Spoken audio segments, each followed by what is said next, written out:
Break के बाद आपका स्वागत है। आप देख रहे हैं न्यूज़ वन इंडिया। मैं हूं आपके साथ सपना शर्मा। आगे बढ़ते हैं। हापुड़ में वकीलों पर लाठीचार्ज का मामला, हड़ताल से वापस लौटने पर फैसला टल गया है। अदालतों में न्यायिक कार्य पर नहीं लौटेंगे वकील। यूपी बार काउंसिल की आपात बैठक में यह फैसला लिया गया है। हड़ताल जारी रखने का यहां फैसला लिया गया।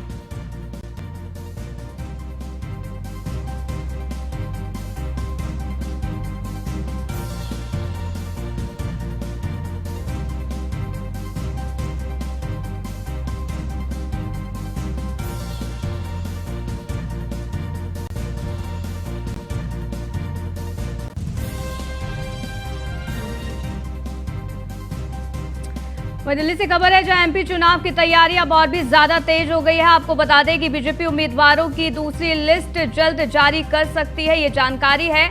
और ऐसे में मध्य प्रदेश चुनाव को लेकर लिस्ट जल्द जारी कर सकती है पार्टी। ये फिलहाल जानकारी निकलकर सामने आ रही है। बीजेपी के राष्ट्रीय अध्यक्ष जेपी नड्डा के आवास पर देर रात इसको लेकर बैठक भी हुई और बैठक में मध्य प्रदेश की बाकी सीटों के लिए उम्मीदवारों के नामों पर विचार किया गया। इसी के साथ पार्टी चुनाव के लिए 39 उम्मीदवारों ने नाम घोषित वो कर चुकी है। ये जानकारी फिलहाल, क्योंकि एमपी में विधानसभा का चुनाव होना है और इसको लेकर तमाम तरीके की तैयारियां बीजेपी की तरफ से की जा रही है। और अब यहां पर जल्द ही दूसरी लिस्ट उम्मीदवारों की बीजेपी की तरफ से जारी की जा सकती है। मध्य प्रदेश चुनाव को लेकर लिस्ट जल्द जारी हो सकती है।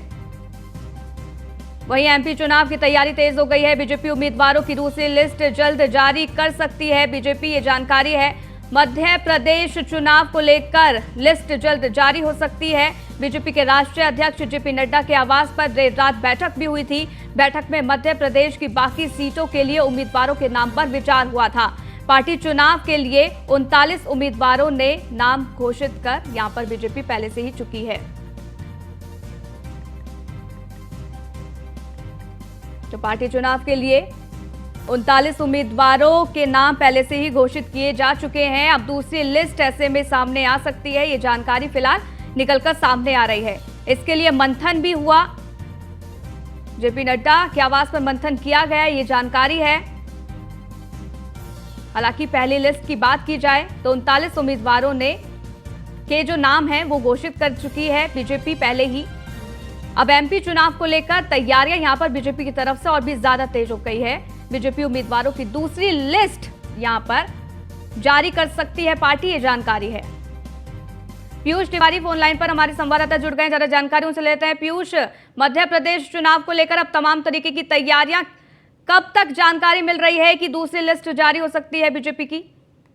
बिल्कुल, अगर हम बात करें तो लगातार आप देख रहे हैं किस तरीके से जहां जहां पे विधानसभा के चुनाव हाल फिलहाल में होने वाले हैं, वहां के लिए भारतीय जनता पार्टी लगातार बैठकें कर रही है। और कल भी एक महत्वपूर्ण बैठक भारतीय जनता पार्टी के राष्ट्रीय अध्यक्ष जेपी नड्डा के आवास पर हुई और कल देर रात ये बैठक हुई और कहीं न कहीं कई महत्वपूर्ण विषयों को लेकर चर्चा हुई, खासतौर पर मध्य प्रदेश चुनाव की अगर हम बात करें, क्योंकि मध्य प्रदेश बीजेपी के जो प्रदेश अध्यक्ष हैं उनकी मौजूदगी रही। इसके साथ भारतीय जनता पार्टी के राष्ट्रीय अध्यक्ष जेपी नड्डा की बात करें, जो संगठन के राष्ट्रीय महामंत्री है बीएल संतोष, उनकी बात करें, इसके साथ ही गृह मंत्री अमित शाह भी भारतीय जनता पार्टी के राष्ट्रीय अध्यक्ष जेपी नड्डा के आवास पर पहुंचे हुए थे।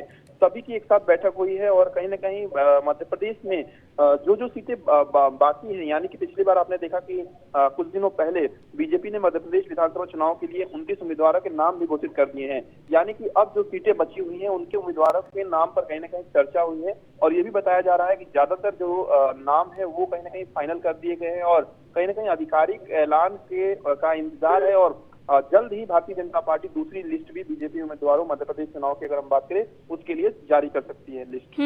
ठीक है, अब देखना होगा कि इस दूसरी लिस्ट में किन किन के नाम शामिल होते हैं। बहुत बहुत शुक्रिया पीयूष, हमारे साथ जुड़ने के लिए, जानकारी हम तक साझा करने के लिए। दिल्ली से खबर है, जहां राजद्रोह कानून की वैधता को चुनौती देने का मामला सामने आया है। चुनौती देने वाली याचिकाओं पर आज सुनवाई है। आज सुप्रीम कोर्ट में याचिकाओं पर सुनवाई होगी और क्या कुछ फैसला आएगा इस पर लगातार नजर बनी रहेगी। तो ये बड़ी जानकारी आप तक पहुंचा रहे हैं। जहां सुप्रीम कोर्ट में होगी याचिकाओं पर सुनवाई, राजद्रोह कानून की वैधता को चुनौती देने वाला ये मामला और इस मामले को लेकर आज सुनवाई होगी। आज सुप्रीम कोर्ट में याचिकाओं पर सुनवाई होगी, ये जानकारी है। और ऐसे में क्या कुछ फैसला यहां पर आता है, ये देखना बेहद महत्वपूर्ण रहने वाला है।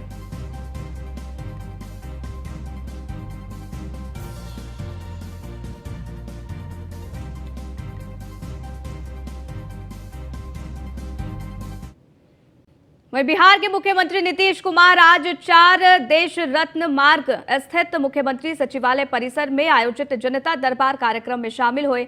जनता के दरबार में मुख्यमंत्री कार्यक्रम में मुख्यमंत्री ने राज्य के विभिन्न जिलों से पहुंचे 37 लोगों की समस्याओं को सुना और संबंधित विभागों के अधिकारियों को समाधान के लिए निर्देश भी दे दिए गए। जनता दरबार में मुख्यमंत्री कार्यक्रम में सामान्य प्रशासन विभाग, स्वास्थ्य विभाग, शिक्षा विभाग से संबंधित कई मामलों पर सुनवाई हुई। जनता के दरबार में मुख्यमंत्री कार्यक्रम में किशनगंज जिले से आई एक महिला फरियादी ने मुख्यमंत्री से फरियाद करते हुए ये कहा है कि मेरे पिता जो मदरसा बोर्ड में नौकरी करते थे, उनका निधन होने के बाद अब तक अनुकंपा पर नौकरी नहीं मिल पाई है। वहीं किशनगंज जिले से ही आए एक अन्य फरियादी ने मुख्यमंत्री से निवेदन करते हुए ये कहा है कि मेरे पिताजी का कोरोना के कारण निधन हो गया था, लेकिन उनके निधन के बाद मिलने वाली सहायता राशि अब तक परिवार को नहीं मिल पाई है। मुख्यमंत्री ने संबंधित विभागों को समुचित कार्रवाई करने के निर्देश दे दिए हैं।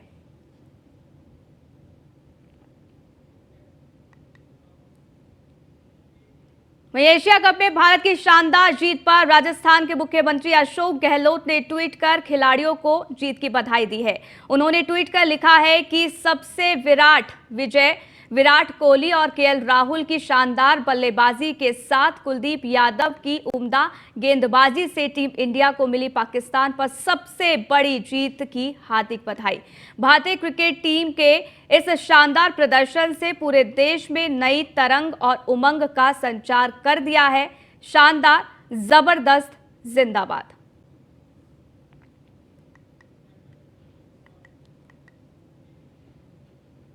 राजस्थान के मुख्यमंत्री अशोक गहलोत आज से 2 दिवसीय दौरे पर कोटा पहुंचेंगे। इस दौरान कोटा शहर को गहलोत कई सौगात भी देंगे।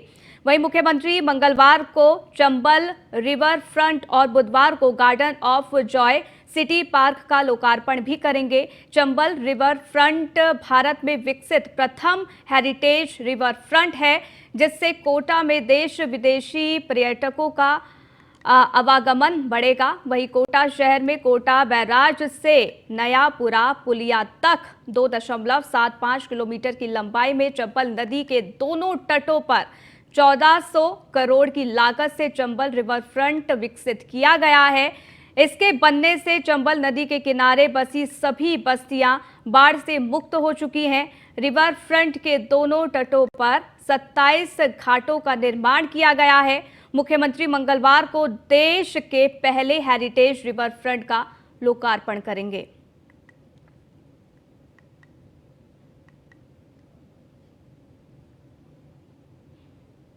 मध्य प्रदेश के मुख्यमंत्री शिवराज सिंह चौहान ने ट्वीट कर सभी को पावन पर्युषण पर्व की आत्मीय बधाई दी है। उन्होंने ट्वीट कर ये लिखा है कि भगवान महावीर स्वामी की दिखाई सत्य, अहिंसा और प्रेम की राह पर चलते हुए जियो और जीने दो के मंत्र को हम सभी जागृत करें तथा विश्व में प्रेम, सद्भाव एवं भाईचारे के नव पुष्पों से मानवता की बगिया को महकाएं।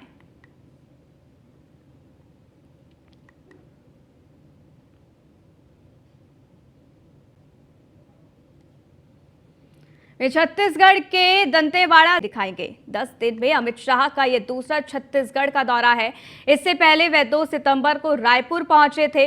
दोपहर करीब 1:15 पर अमित शाह हाई स्कूल मैदान में होने वाली सभा को संबोधित करेंगे।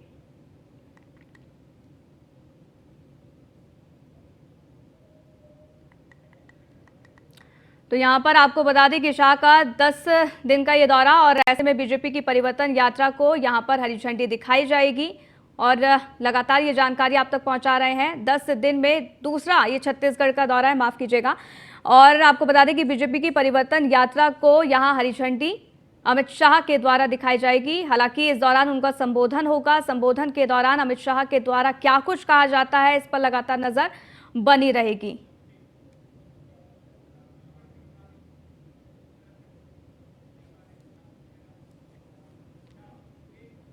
मैं इसी बीच आपको सीधा देहरादून लिए चलते हैं। मुख्यमंत्री पुष्कर सिंह धामी क्या कुछ कह रहे हैं, सुनवाते हैं।